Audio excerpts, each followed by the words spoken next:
Маңдай жарган мындай жагымдуу үндөр номер 4-төрөтүүнүн жанынан күн сайын байма-бай жаңырып турат. Бүгүн да маанай ушундай. Толкунданып атасыз аябай.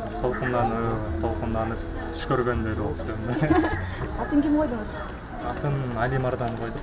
Али Мардан? Ооба. Эмнени түшүндүрөт булар? Шамдагай бала, анан элдер менен кайсы учурда болсо дагы баягы жолун таап чыгышып, отношениясы жакшы болуп.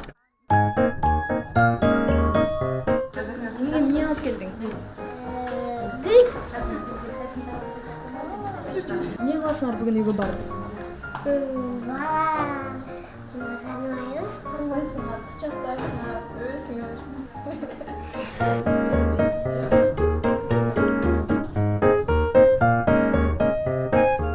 Баласы колуңузга алып кучактап көрдүңүзбү? Менби? Колго алган жок, бирок жыттап терезеден киришпейт да больницанын ичинечи. Бирок жыттап эметип өзүм деле Негизи колуңузга көтөрө аласызбы? Адатта жаңы төрөлгөндө аталары көп коркушат го. мен жок, мен коркпойм, мен жардам берем.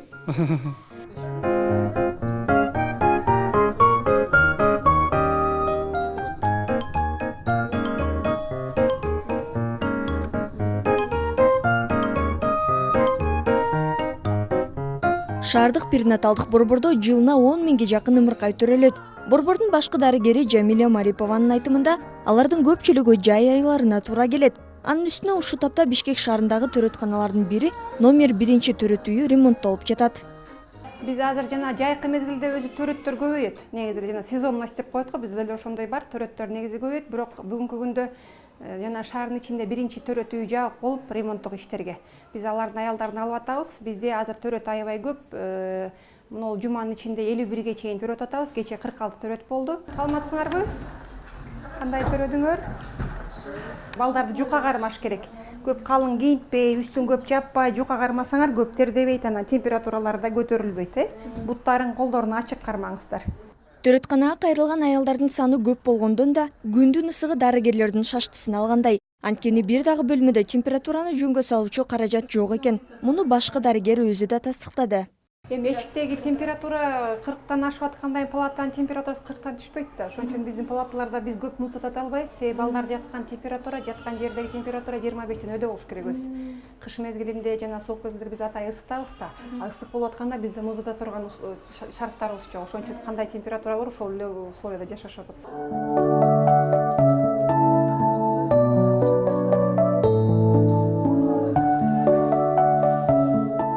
Шаардагы эң чоң төрөт үйүндө төрөлгөн ымыркайлардын 10%-ын ара төрөлгөн же оорукчан балдар түзөт. Муну борбордун бөлүм башчысы Чынара Бакирова билдирди. Ал акыркы жылдары ата-энелер баланын саламаттыгына жакшы көңүл бура баштаганына карабай, оорукчан төрөлгөн балдардын саны азайбай жатканын белгиледи. Акыркы 1 жылдын ичинде аудиологический скрининг деп коет, балдардын кулак угуусун дагы текшерип атабыз. Себеби деген кулак укпаган балдар абдан көп болуп атат. Биз кыргыздар аябай камырбаган калкпыз. Балдар саргарса да, кулак укпаса да, сүйлөбөсө да үйдө жата беребиз. Өзү кетип калат деп. Жанагы жылтушка деген кийинки убакта абдан көп болуп атат балдарда. Жүрөктүн тубаса майыптыгы көп болуп атат. Анан кийин баягындай ичеги карында полный өспөй калган боюнча ичеги карында дагы көп мындай кемтиктер көп болуп атат. Кыргызстанда жаңы төрөлгөн ымыркайлардын саны жыл санап өсүүдө. Статистикалык комитеттин маалыматына караганда, быйылкы 5 айда төрөлгөн балдардын саны былтыркы 5 айга салыштырмалуу көбөйгөн. 2019 жылдын январь айында жак органдарында төрөлгөндөрдүн саны 70.018 баланы түздү. Ал эми 2018 жылдын январь айында 69.412 баланы түзгөн. Негизинен 2000 жылдан баштап төрөлгөндөрдүн саны көбөйүүдө. Акыркы 10 жылдын ичинде эркектер 51-52% түзүп атат, ал эми кыздардын төрөлүшү 48-49% түздү. Кошумчалап койчу маалымат 2017 жылы өлкөдө 153.620 бала төрөлсө, 2018 жылы 171.000ден ашык бала төрөлгөн. Айдана Топчубаева, Алишер Болотбек уулу, Азаттык, Бишкек.